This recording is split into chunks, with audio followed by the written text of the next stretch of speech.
कब शादी हुई थी आपकी? हमारी शादी 2013 में हुई थी। उसके बाद हमारा दाम्पत्य जीवन बहुत अच्छा ही चल रहा था। शादी के बाद हमारी पत्नी बोली, जो हमें पढ़ाई का शौक़ है, जो आप हमको पढ़ाओगे ना। हम कहे हम अपना खून बेच के तुमको पढ़ा देंगे। हमने उसको पढ़ाया। इंटर पास से की थी शादी। जिस समय हमारी शादी हुई थी उस समय उसका इंटर में रिजल्ट फर्स्ट डिवीज़न आया था। हम बहुत खुशी हुए थे। उसके बाद उसको बीए ग्रेजुएशन कराए। ग्रेजुएशन के बाद वो इच्छा जाहिर की जो हम बीएड करेंगे। फिर बीएड कराएं। बीएड में लोमा में से बीएड कराएं। उसके बाद बोली, इसी बीच में 2018 आ गया। 18 में हमारे माता पिता जी दोनों एक्सपायर कर गए। एक्सपायर होने के बाद वो कहने लगी, जब मैं गांव में नहीं रहूँगी, हमको पढ़ाई करना है, जो आप हमको हाजीपुर लेके चलो। फिर हम हाजीपुर शिफ्ट हुए। वो जैसे जैसे कहते गई हम उसको पूरा करते गए। उसका सारा शौक़ पूरा करते गए। उसकी पढ़ाई में कभी कोई कमी नहीं होने दी। ज़रूरत पड़ा तो हमने महुआ टोरी सुपौल का अपने पुश्तैनी ज़मीन के अपने हिस्से का ज़मीन बेच के उसके पढ़ाई में खर्च कर दिया।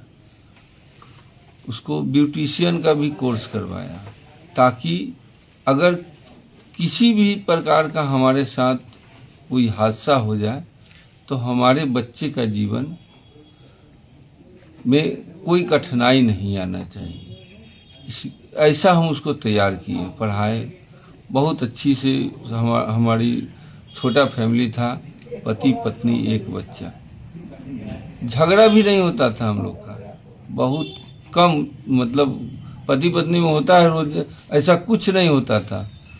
उसके बाद जैसे ही उसका 2024 में उसको जॉब हुआ, जॉब के दौरान वो सुपौल शिफ्ट हुई, उसका रंगत बदल गया। वहाँ जाने पर ढंग से बात नहीं करना, मनमुटाव टाइप का चल रहा 6 महीना। उसके बाद उसने वहाँ सुपौल में कहीं जे हम दार्जिलिंग जाएंगे अपने नीचे डेरा में जो लेडी टीचर लोग हैं उसके साथ।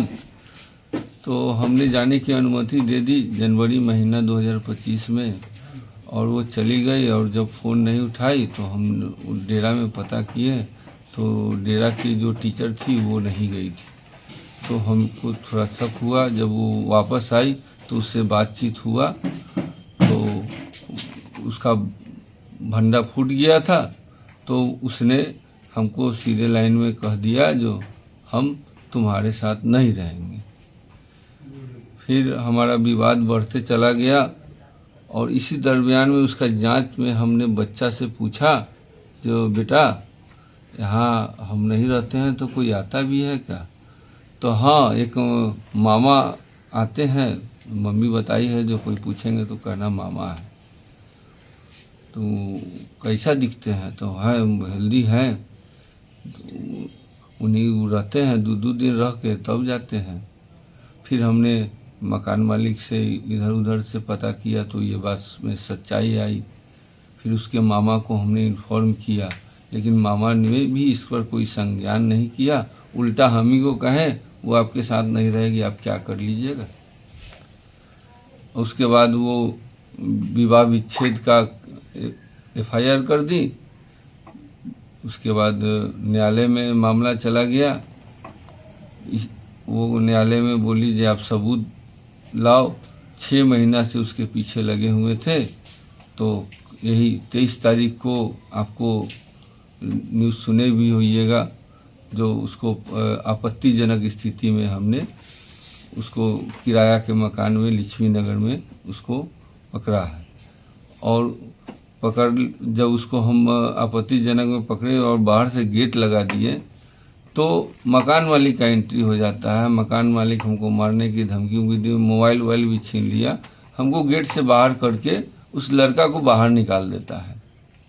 कैंपस में उसका गाड़ी बुलेट लगा हुआ है, उसका वीडियो हमने बनाया था। और हम जब बाहर जाते हैं तो फिर देखते हैं उस लड़का उसी बुलेट से आ रहा है। तो वहाँ नुक्कड़ पे, तो तब तक हमने 112 को कॉल कर दिया था।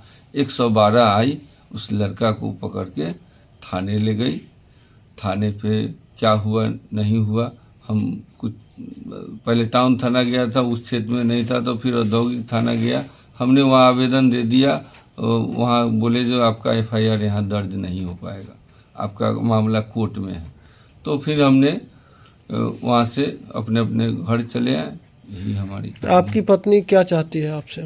वो हमारे साथ नहीं रहना चाहती। वो सीधे लाइन में उस दिन 23 तारीख के भी जो जहाँ भीड़ इकट्ठा हो गया था, वहाँ भी उसने बोला जो हम तुमको अपना पति नहीं मानते, तो क्यों हमारे पीछे पड़े हो। अब बताइए, मेरा एक 10 साल का बच्चा है, वो हमारे साथ नहीं रहेगी, लेकिन बच्चा के प्रति भी उसका मोह नहीं है। 1 साल से बच्चा मेरे पास है, एक बार भी पलट कर उससे बात नहीं की है। बच्चा जब फ़ोन लगाया है तो उसका फ़ोन काट दी है, उसको ब्लॉक लिस्ट में डाल दी है। उस औरत से क्या उम्मीद रखें। जब वो आपके पत्नी आपके पास आती है, रहना चाहती है, तो क्या उसको एक्सेप्ट करेंगे? नहीं, अब नहीं। अब हमारी इज्जत को इतना धज्जी उड़ा दी है जो अब उसको एक्सेप्ट करना हमारे बस की चीज़ नहीं है।